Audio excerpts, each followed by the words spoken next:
Welcome to ABC campus. आज हमारा subject है कैफ 3 बिजनेस लॉ और इसमें चैप्टर नंबर 1 हम कर रहे हैं introduction to the legal system. और इस चैप्टर पर टोटल 3 वीडियोस हैं जिसमें ये आखिरी वीडियो है। और हमारा इस आखिरी वीडियो में जो कंटेंट है वो है objective based question and answers, जो कि आई कैप स्टडी टेक्स्ट 2020 के चैप्टर 1 से लिए गए हैं। और मैं हूँ आपका फैसिलिटेटर काशिफ अदील। तो फर्स्ट क्वेश्चन जो हमारे सामने है, इसमें रिक्वायरमेंट ये पूछी गई है कि president is the head of state and he is elected for a 5 year term by. तो प्रेसिडेंट का जो इलेक्शन होता है उसमें सेनेट, नेशनल असम्बली और प्रोविंशियल असम्बलीज, इन सब की इन्वॉल्वमेंट होती है। और अकॉर्डिंगली अगर इसमें देखा जाए तो सेनेट है, नेशनल असम्बली है, लेकिन प्रोविंशियल असम्बली मेंशन नहीं है इसमें। इसी तरह नेशनल असम्बली और प्रोविंशियल असम्बलीज मेंशन है लेकिन सेनेट मेंशन नहीं है इसमें। सेनेट और प्रोविंशियल असम्बली है लेकिन नेशनल असम्बली मेंशन नहीं है। तो डी ऑप्शन इज़ करेक्ट, क्योंकि इसमें सेनेट, नेशनल असम्बली और प्रोविंशियल असम्बलीज सब मेंशन की गई हैं। तो यही आंसर है। नेक्स्ट चलते हैं। In a criminal case what is the normal burden of proof placed upon the prosecution. तो प्रोसिक्यूशन को एक क्राइम को किस लेवल तक साबित करना पड़ता है। तो बियॉन्ड एनी डाउट तो नहीं है, बियॉन्ड रीजनेबल डाउट होता है, बियॉन्ड ऑल रीजनेबल डाउट होना चाहिए। तो यहाँ पे जो वर्ड्स इंपॉर्टेंट हैं कि all and reasonable doubt, beyond all reasonable doubt, ये करेक्ट होगा। So that is the correct answer. बाकी सब में देखें, यहाँ पर वर्ड एनी यूज़ हुआ, यहाँ पे वर्ड रीज़नेबल मेंशन नहीं किया गया। और बैलेंस ऑफ प्रोबेबिलिटीज़ जो है ये सिविल लॉ में बर्डन ऑफ प्रूफ का लेवल होता है।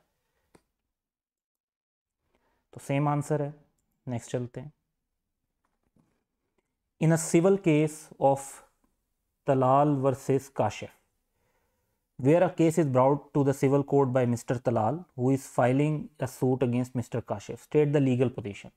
तो जो शख्स अपनी दरख्वास्त कोर्ट में देता है, एक एप्लीकेशन देता है जिसे प्लेंट कहते हैं, उसको प्लेंटिफ कहा जाता है। तो मिस्टर तलाल इज़ प्लेंटिफ, ये बात जो है वो करेक्ट होगी। डिफेंडेंट वो नहीं है इसमें। एक्यूज तो होता ही क्रिमिनल लॉ में है, तो ये पॉइंट तो वैसे ही गलत हो जाएगा, क्योंकि ये क्लियर हो रहा है कि एक सिविल कोर्ट में केस लाया गया।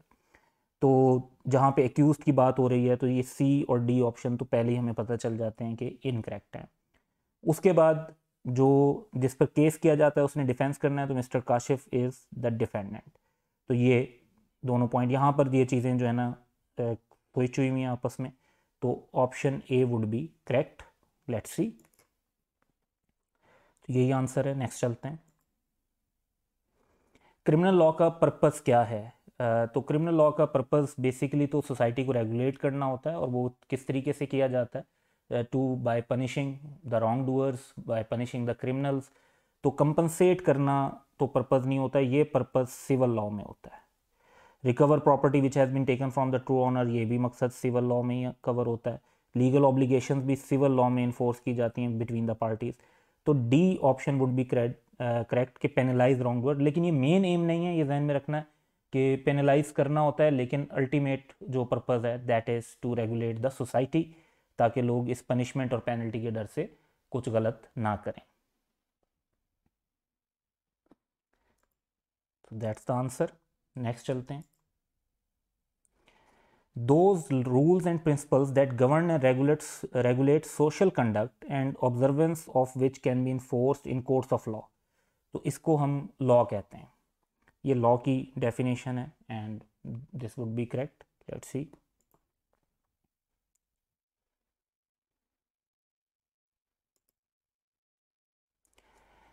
जी, प्रॉपर्टी डिस्प्यूट भी लोगों के आपस में होते हैं, पर्सनस के।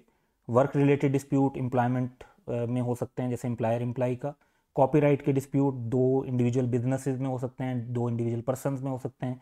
Claims by consumer against manufacturer और सर्विस प्रोवाइडर जो केसेस हैं, ये सब सिविल लॉ की एग्जांपल्स हैं। और क्वेश्चन भी यही है कि ये सारे जो मैटर्स बताए गए हैं ये किस लॉ की एग्जांपल है। तो एडमिनिस्ट्रेटिव लॉ की एग्जांपल नहीं है, वो तो ब्यूरोक्रेसी किस तरीके से स्टैब्लिश होती है। लेबर लॉ जो है स्पेसिफिक जस्ट एम्प्लॉयमेंट को फोकस करता है।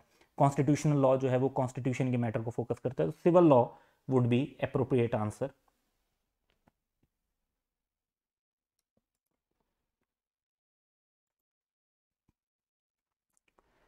Person found guilty of a crime, तो जो एक कोर्ट जब प्रोसीडिंग करती है और उसमें ये रिजल्ट निकलता है कि पता चलता है कि एक शख्स गिल्टी ऑफ अ क्राइम है, तो कोर्ट उसको कन्विक्ट करार देती है। तो कन्विक्ट का लफ्ज़ यूज़ होता है मुजरिम के तौर पे भी, और यही वर्ड गिल्टी के लिए भी यूज़ होता है। तो कन्विक्ट का टर्म सज़ा याफ्ता या मुजरिम, ये इसकी जो है ना उर्दू ट्रांसलेशन बनती है। तो गिल्टी ऑफ क्राइम जो शख्स होगा that would be called convict.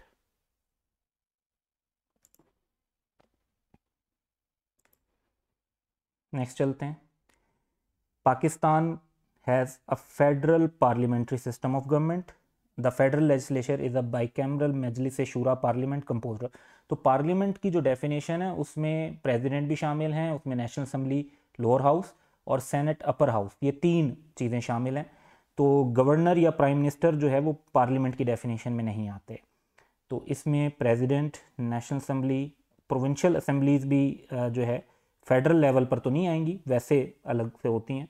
तो president, national assembly and senate, ये आंसर जो है ये करेक्ट होगा।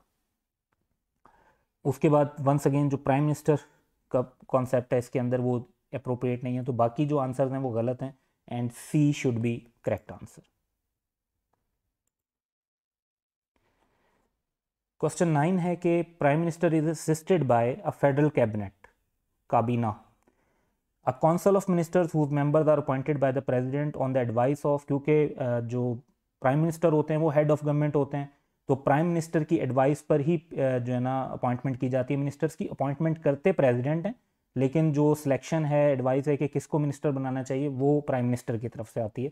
तो सही ऑप्शन होगा डी।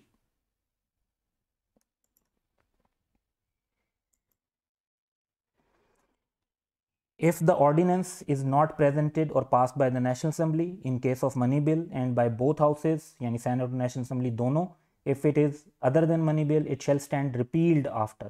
तो ordinance जो है वो प्रेसिडेंट ने promulgate किया होता है, लेकिन उसको मनी बिल है तो नेशनल असेंबली से पास होना चाहिए, और 120 डेज़ का टाइम होता है, और सेनेट और नेशनल असेंबली दोनों से होना चाहिए अगर अदर देन मनी बिल है। तो इसमें डेज मेंशन है एंड 120 डेज कॉन्स्टिट्यूशन में मेंशन है, वही हमारा आंसर होगा।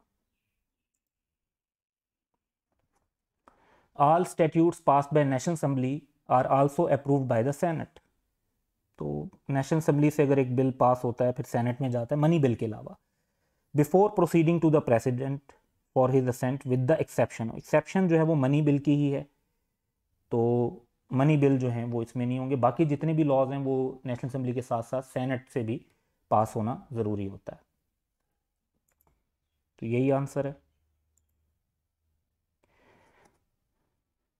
Senate is the permanent legislative body with equal representation from each of the 4 provinces with representative elected by the members of their respective।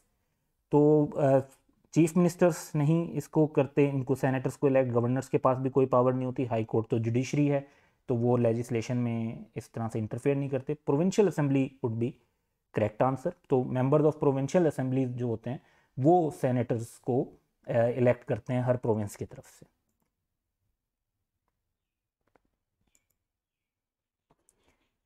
तो नेक्स्ट है जी, a money bill shall originate in national assembly after it has been passed by the national assembly, it shall without being transmitted to the senate be presented to, फिर president के पास भेज दिया जाता है और प्रेसिडेंट के असेंट के बाद वो एक्ट ऑफ पार्लियामेंट बन जाएगा। तो 13 का हमारे पास सही आंसर होगा ए, president of Pakistan.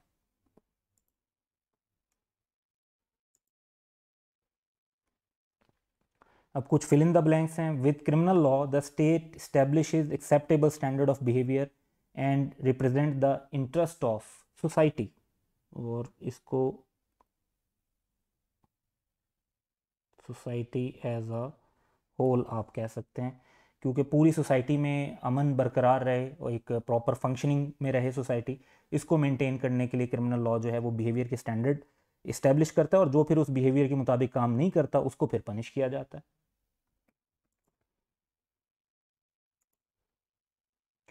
It is the responsibility of the state and not private individual to bring breach of the criminal law in criminal trials।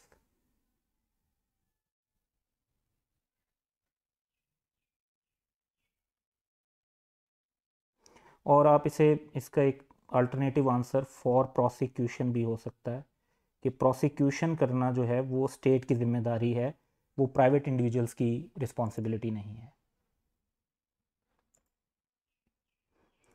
In senate 8 senators shall be elected from federal administrative tribal area. FATA जो है ये अब KPK में भी जम हो चुका है इसका सिस्टम। तो ये क्वेश्चन अब अप्रोप्रिएट तो नहीं रहता, लेकिन ये जिस टाइम पर 8 सेनेटर्स जो फाटा से लिए जाते थे और पूरा उसका एक जो सिस्टम है सेनेट के अंदर जो उसकी रिप्रेजेंटेशन है, तो वो प्रेसिडेंट ऑफ पाकिस्तान की मर्ज़ी के मुताबिक लिए जाते हैं। तो फाटा से जो प्रेस्क्राइब होता है कि कितने नंबर लिया जाएगा वो प्रेसिडेंट प्रेस्क्राइब करते हैं।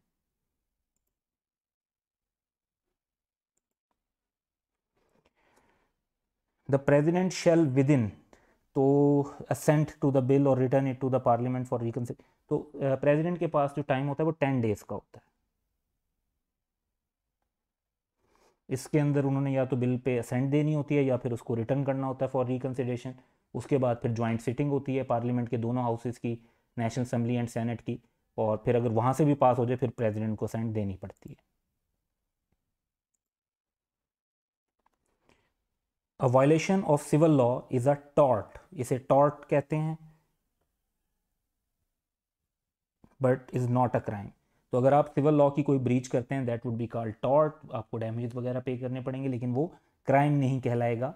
और टॉर्ट का जो वर्ड है ये टॉर्चर से निकला है, तो इसमें नेग्लिजेंस का टॉर्ट भी होता है, डेफेमेशन का टॉर्ट भी होता है। तो टॉर्ट एक काफ़ी कह लें कि ब्रॉड फील्ड है लॉ की, और सिविल लॉ का एक बड़ा जो हिस्सा है वो टॉर्ट पर मुश्तमिल है, लेकिन वो टॉर्ट जो है हमारे सिलेबस में शामिल नहीं है।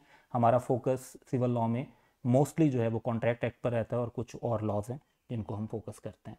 तो that's all for today, have a good day.